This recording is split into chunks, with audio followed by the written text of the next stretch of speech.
Hey everybody, Marco Casanova here, and welcome back to Desert Streaming. For those of you first time joining us, welcome. Desert Stream is headquartered here in Kansas City. We train leaders to run Living Waters groups throughout the world. We've been doing this for 45 years. You may be thinking, I don't even know what that is. Well, now is a perfect time to go to desertstream.org. Basically, we seek to accompany people struggling in various sexual and relational brokenness, and we do this in both Catholic and evangelical communities. So for more information about these in-person groups, information about online groups and resources, check us out, desertstream.org. Also, make sure you subscribe to this YouTube channel so as to get all of the new updates for the new videos. You don't want to miss out on this amazing new content. Let's go.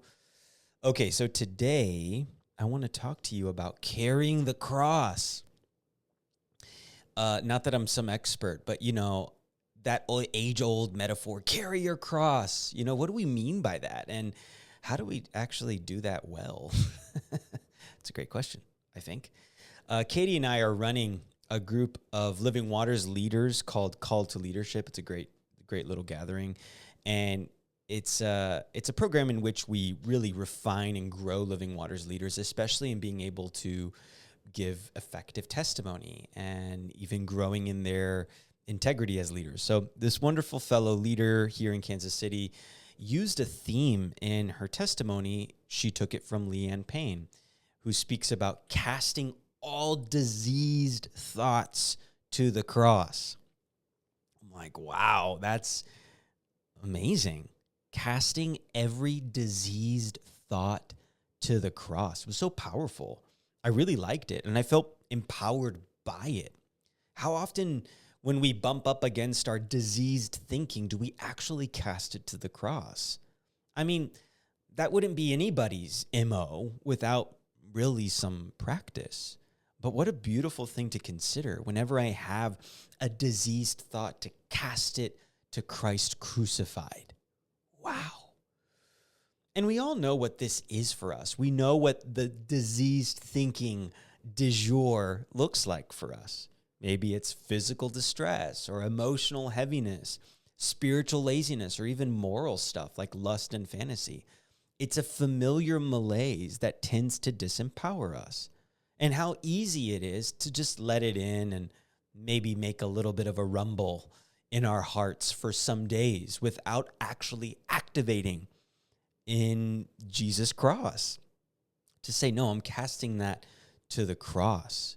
In a way, I guess you could say, we find some comfort in our familiar diseased thinking. I was so swayed by this type of thinking. Before coming to Jesus in my own homosexual divides, my life was so marked by carrying the heavy cross of same-sex attraction. Like, that was it. That was kind of the thesis statement of my life. Like, my life is one big heavy cross.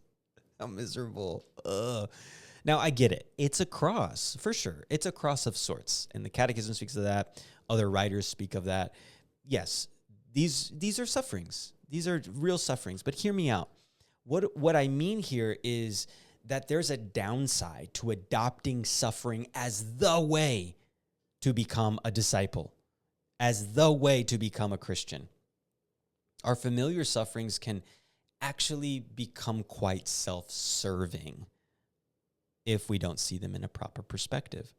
So Leanne Payne really reoriented me in what it means to carry my cross. And she says it's more like standing upright, not so much bogged down under a low ceiling, if you will. Like, the heaviness of my cross is actually putting me under a low ceiling. But she says, no, it's more like standing in an expectancy, standing upright, expectant for the crucified and risen one to move. Now, it's not to say that things aren't heavy. And oftentimes we do feel under the weight of our lives. But it's about being open to the one who has carried the cross, capital C, for you and me. So believing in the carrying of your cross thing without the hope of God to move, I think is antithetical to the New Testament. It just is. Like, oh, my life is one big cross and just God won't ever alleviate that or help me through it. It's just not Christian. If you believe in Jesus of the New Testament and you believe in an orthodox biblical sexual ethic, but yet you've accommodated some idea that God can do all of that, but he can never heal me here. He'll never set me free here, especially when it comes to identity stuff or sexual confusion stuff. That's really an unbelief. It's honestly diseased thinking. So what do? Let's wake up, right? Let's wake up to the reality of, I think there's more for me. I think I've accommodated my own suffering and have made it the sole purpose, the sole avenue of what God is going to do to make me holy. Of course, he's going to use that. He uses our wounds. He uses our brokenness to make us better. But he actually wants to help us through it. His cross has come to break the back of all sin and moral disorder in our life. So your sin and moral disorder is not your cross. So whatever that might be for you, cast that to the cross of Jesus. I came to realize that I displease God so much when I do this. When I withhold my faith and hope in his power to move in my life, I really foster a sense of unbelief. I become self-loathing and really self-concerned. It's so pathetic. Jesus wants to do so much more. So I needed Jesus' cross to break through into my life, to break through this familiar heaviness and sorrow that my life was marked more by suffering than by the joy of salvation. So Jesus breaks through for us, not only through mystical experiences, but equally through faithful members who are carrying their crosses.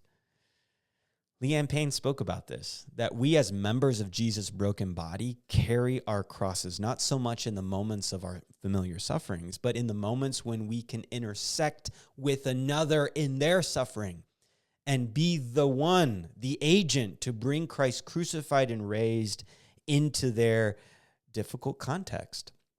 When we allow Jesus to operate in and through us, it's then that we've become mature crucifers, mature cross bearers. So join me these days, maybe this Advent, I don't know, in believing God for more.